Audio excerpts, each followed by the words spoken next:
Kadama TV tuzze tubalabula ku bintu eby'enjawulo, obubbi obw'enjawulo na ngeri ki gye musobola okwewalamu. Abamu temuwulira bintu bino naye ate bwe mufuna obuzibu ne mugiira nga mwagala tubayisizeewo eddoboozi lyammwe. Tujja ddiyisaawo naye twalyagadde ne mulema kubeera nga bannange mubwa mu buzibu buno.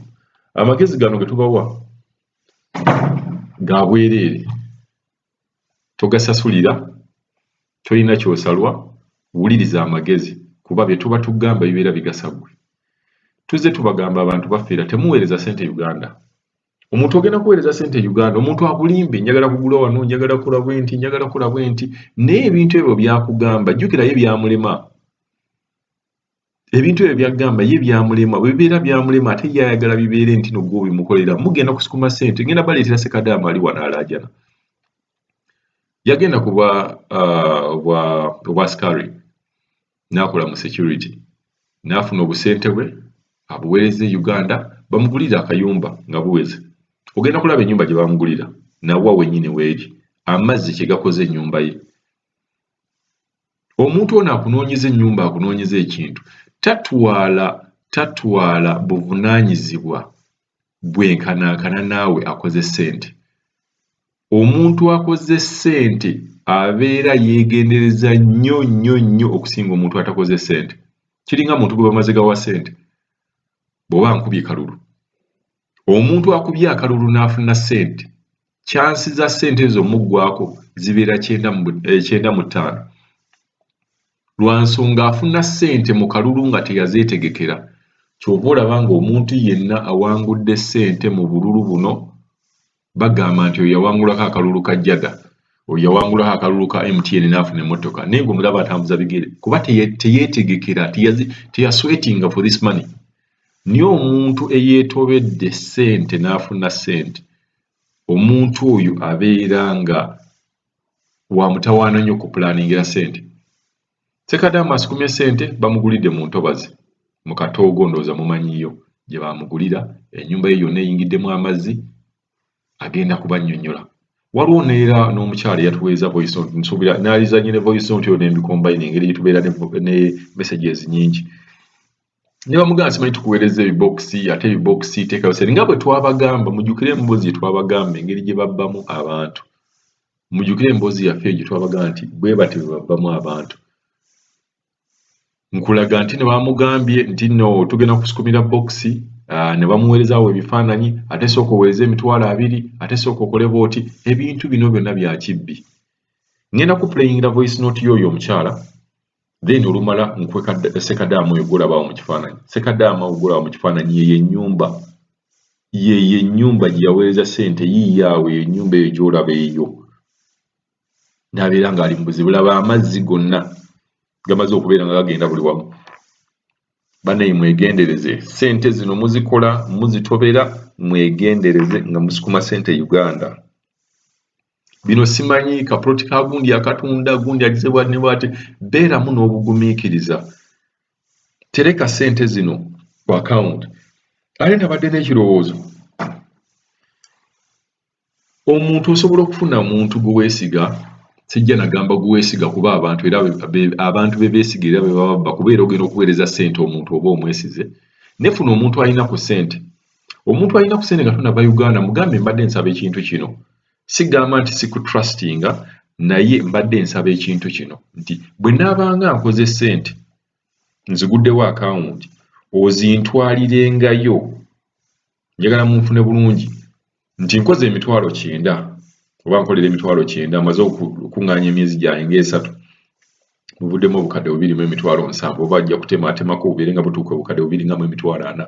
Omuntu ono mugambi ng'ova Uganda nti ojja kunteerangayo ssente bw'oli nsukumiranga karisiiti ako akavudde mu banka nze nga nkuweereza ssente.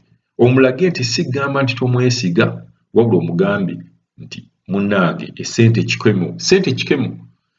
kikemo, mbadde njagala onnyambe nga buyambi kuba sirina gwe neesiga. Gwe neesiga, naye ate mu kwesiga kwange mbadde nsaba obeere ng'onteerangayo ssente ze ziba ziweze, then olumala ne zikusumira. Kijja kitya nti miliyoni 2,400 z'osukumye nti tugambe osukumye 2.7 batemyeko 3 omusolo nobeera nga watuuse 2.4 oba 2.3 kati kibeera kitegeeza nti bwakusukumira kalisiiti kano ng'ataddeyo $1,400,000 then ng'ogamusukumira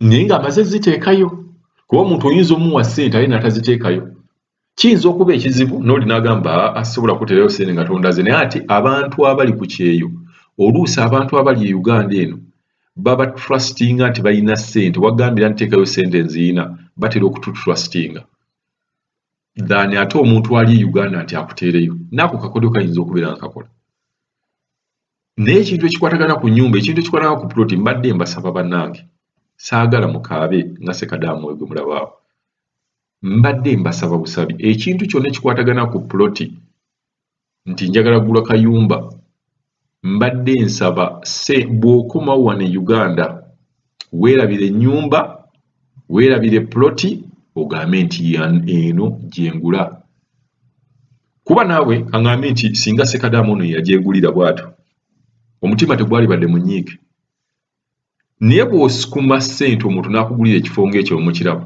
nnyumba yiyo yonna eri mu mazzi ssente zonna zaakoleredde emyaka gye yonna gy'abaddeyo eyo kati ate karantini yamukwatira Uganda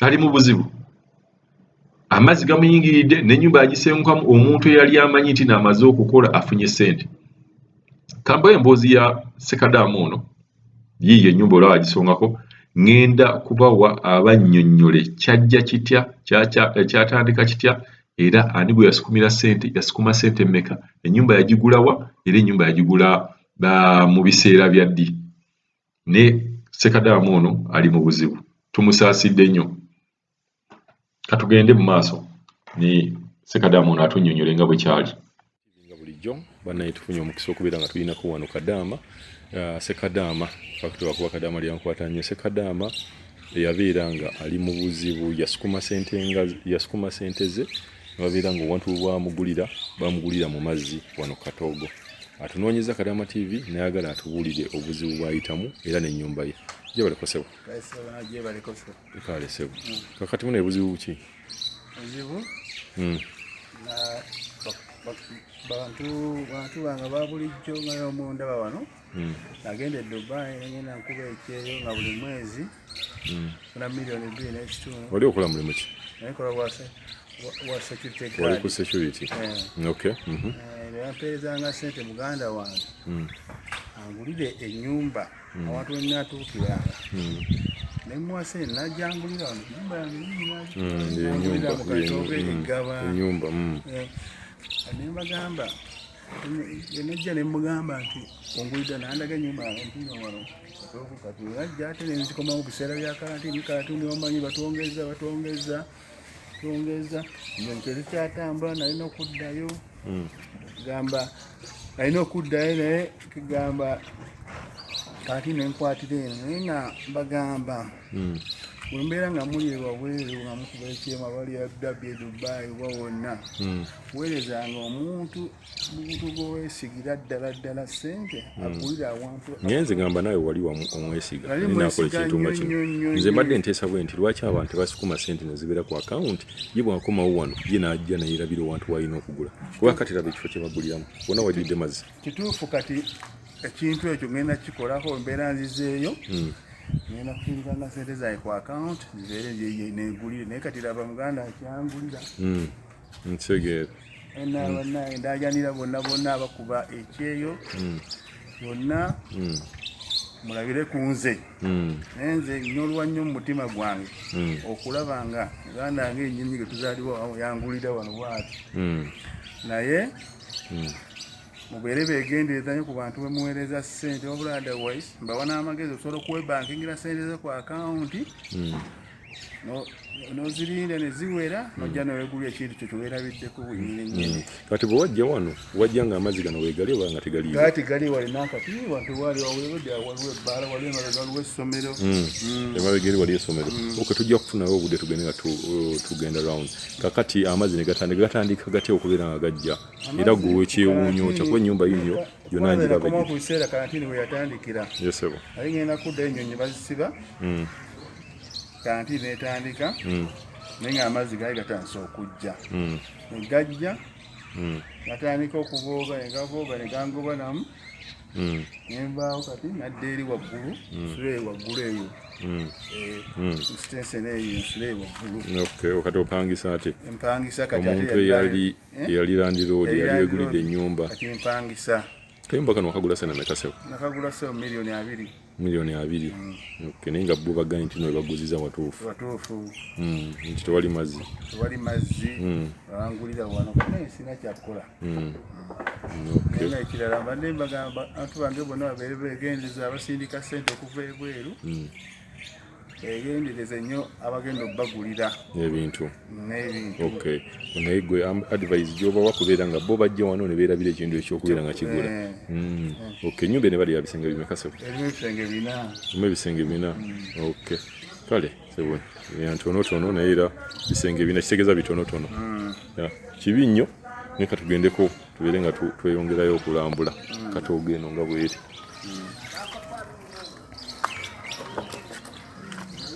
kati no olutindo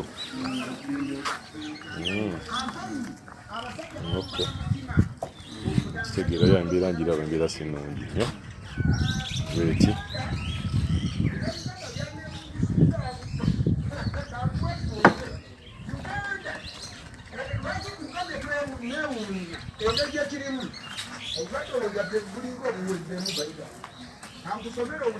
Uganda tulina COVID-19 lukumi nkaga mwenda akakawona